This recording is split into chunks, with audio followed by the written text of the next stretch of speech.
Hey guys, welcome back. Travis here, Stevens Truck Power. We are doing an out-of-frame job on an N14 right now, and it just hit me when I was looking at the Jake brakes here that I haven't seen this explained real well on any video. Some of you may know exactly how they work and what they do, but those of you that don't, I thought I'd just do a quick tutorial on how the Jake brake works. Just for fun though, if you turn around behind us here, this N14 is going to be John Deere green.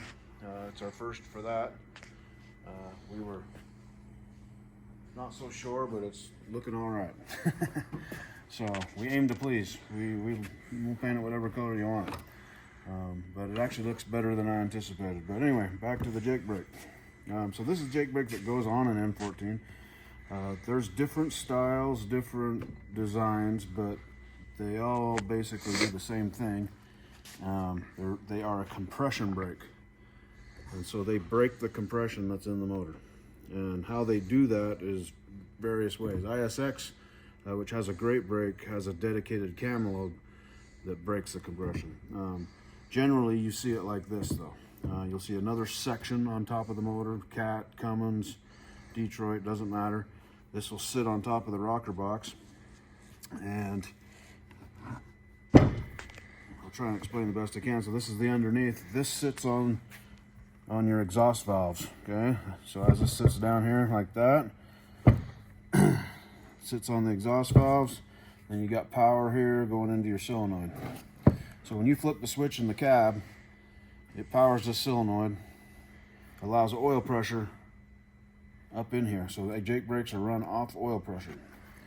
So the oil comes up through right there. Lets oil pressure into here. Okay, and these would be the master cylinders right here. What happens is those pop down, and as back up right here, see these rocker arms right back here? So this is the injector rocker.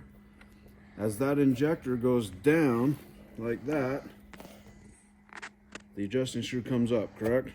As that adjusting screw comes up, it hits the master, which sends all that oil that was in there over to the slave, pushes down on the exhaust valve. Sounds complicated, but it happens very, very quickly. I'm not sure of the exact amount. I was told like 15, 17 times a second. Probably believable. They work very quickly. So basically what you're doing in the motor is as the piston comes up on the compression stroke and the injector's getting ready to fire, that's why that's coming down like that, it opens up the exhaust valve on that stroke, and all that pressure that cylinder build up is let out the exhaust, and that's the noise that you hear when a Jake brake comes on, is compression going out the exhaust. So it's all that compression that didn't get lit into a fire, basically, and that in turn breaks the motor. So when you feel the Jake come on, it's not just noise, but you feel it put you through the windshield sometimes almost. It's all that compression that motor's making is now being turned into a brake. And so yeah, it just is electricity, 12 volts, and all run by oil pressure. So as the piston comes up, it breaks the compression stroke.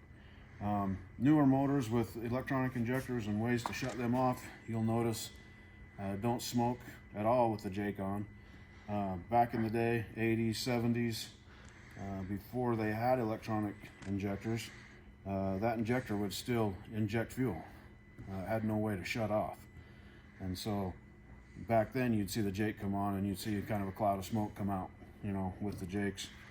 And that's just fuel, unburnt fuel coming out that didn't get burned, obviously. So, but yeah, pretty interesting. It's a cool idea. As far as you and me are concerned, you flip the switch on and you get some engine braking and you don't think much about it, but there's a lot going on. Anyway, if you have any questions, please ask, but that's basically the general operation of Jake brake. Thanks.